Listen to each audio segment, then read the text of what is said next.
Kamerum! Vogliamo un po' signore,最近寒くて朝起きるのが遅くなってなかなかちょっと思い通りに生活できてないんですけど、まあでも限られた時間の中で自分がやるべきことやれることを、やっていこうと思っています。で、今日のケンターズルームのテーマがですね、障害と震災、地震とかですね、についてお話したいなと思っています。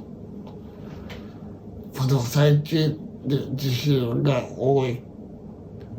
と思うんです。この前もだって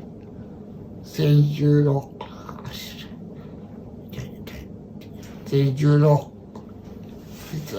木曜からだから読み忘れたんですけど、朝6時半頃に関東でも地震があって、で関西でも震度5弱の地震があったりとかしていて、でいつ南海トラフ地震が起きるのかわからないっていう、状況の中で、それをいつ来てもおかしくないのかなとは、で専門家の人も言ってるし、で100年後かもしれないっていう、それは僕はわからないんですけど、でも震災でいうと、思い出すのが2019年の3月11日の東北沖大地震のことを僕は思い出して、あえては地震よりも津波の影響が大きくて、で皆さんご存知の通り、津波で多くの方が流されて命を落とされた。でその中に、僕のような重度障害者もいて、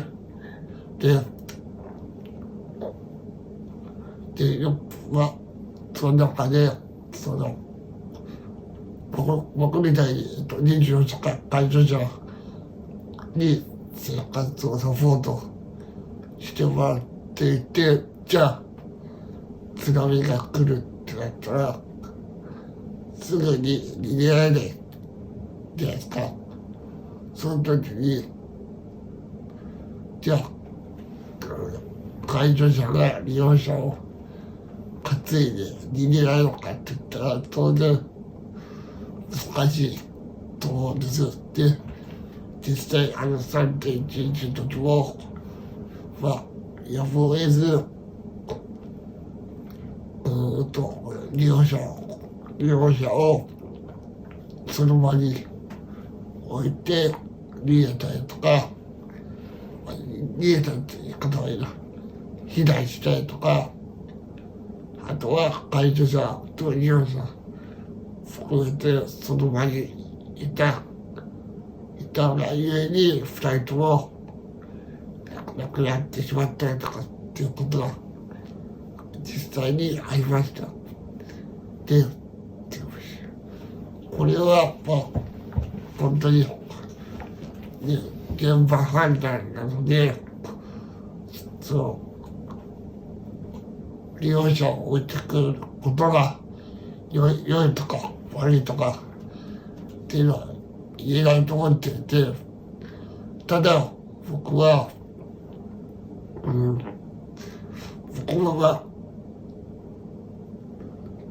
介助者によく言うのが、もし地震があったら置いてっていいとか、いつ死んでもいいと。僕なんか助かったところでその後は大変まあそれは冗談ですけど、でも本当に僕はアパートの1階の一番奥に住んでいて、多分地震来たらピシャコって潰れると思ってて、まあ体重が軽い僕ですけど、じゃあ担いでいけるのかって言ったらなかなか難しいのかなと思っていて、だからこそ、介助者、もっと言えば、ご家族がいる介助者にはそっちを優先してほしいと思っていて、で僕は僕で、いつ地震が来るか分からない。この動画を撮っている時に来るかもしれない。でもその時に、きっと、まあ、怖いなと思うとは思うんですけど、僕の場合、きっと後悔はしないのかなと思っていて、別になんか後ろ向きな考えなくて、別に今すぐ死にたいとかじゃなくて、毎日後悔しないような生き方とか生活とか人とのコミュニケーションとかを今のところ皆さんのおかげで測れているので、そこにおいては後悔しないかなと思っています。で、やっぱり、いくら地震とかに対して準備をしておいたからといって、もちろん助かる確率、可能性を上げることはできると思うんですけど、で、その時どういう状況でいいのかっていうのは分からないし、例えば防災グッズを家に準備してる方もいらっしゃると思うんですけど、じゃあその防災グッズがいつも手元にある状態かって言ったらそうじゃないし、で、仕事で外に出てる場合に地震が起きるかもしれない、夜寝てる時に地震が起きるかもしれないってなったら、もちろん準備しておくことにはすごく意味があると思うし、大切だと思うんですけど、やっぱり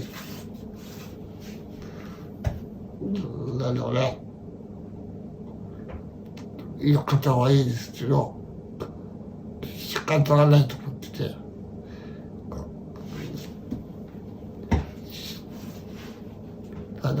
地震とか来た時は来た時だし、その時にやっぱり自分も含めて大切な人のことを思いながら行動できるかとか、もっと言えば、僕の場合はですよ、いい人生だったなって思えるように、やっぱり毎日しっかりとか毎日自分なりに充実した日々を送れるように生きていくことが大切なのかなと思っています。で、それとは別に、やっぱり障害とかお年寄りの方に対しての避難のルートとか、小学校に避難した時に僕もいつ3年前から台風の時に小学校に避難したんですけど、僕はそれに必要ないことだったんですけど、例えば24時間人工呼吸器を使っている方っていうのはやっぱり、コンセントで電源がないと生きていけないですね。で、僕がその台風の時に小学校の大会開いた時に見た風景は、皆さん自分のスマホを充電したいって言って、そのコンセントのある場所に集まってたんですね。で、それはもちろん、それが悪いとは思わないですけど、もしあの場に、本当に命を関わるコンセントがないと、そこで死んでしまう人がいた場合に、これは譲り合うことができるのかなって思ったんです。で、もちろんね、今、その時の状況の確認とか、離れているご家族とかに対して連絡したいっていう、したいからスマホを充電するっていうのを、先生に大切なことだと思うんですけど、やっぱり、僕思ったのは、体育館にもっとたくさんの、充電できるとか、コンセントの差し口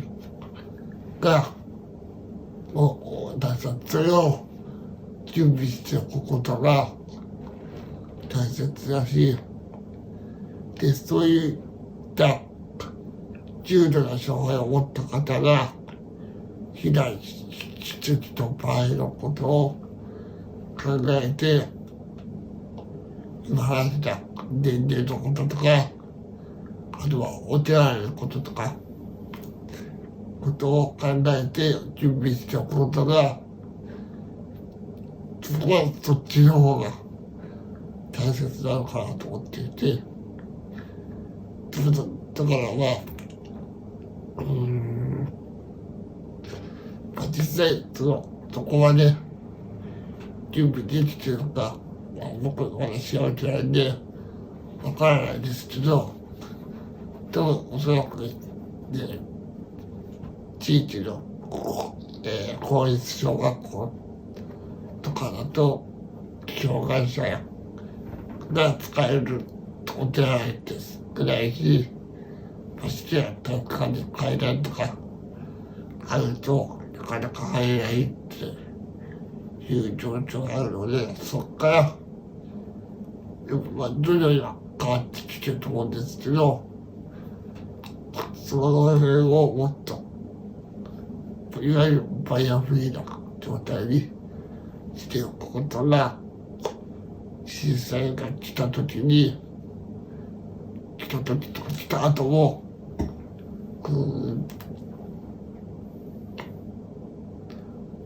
障害を持った方たちじゃなくて、お年寄りの方とか、小さいお子さんを連れてるお母さんとかが、少しでも避難生活を負担なく過ごせるのかなと僕は思っているので、冒頭にも話したように、最近地震とか多いから、その辺をやっぱり国とか市町村レベルとかか自治体で僕らも含めてですけど見直していく必要があるのかなと思っています。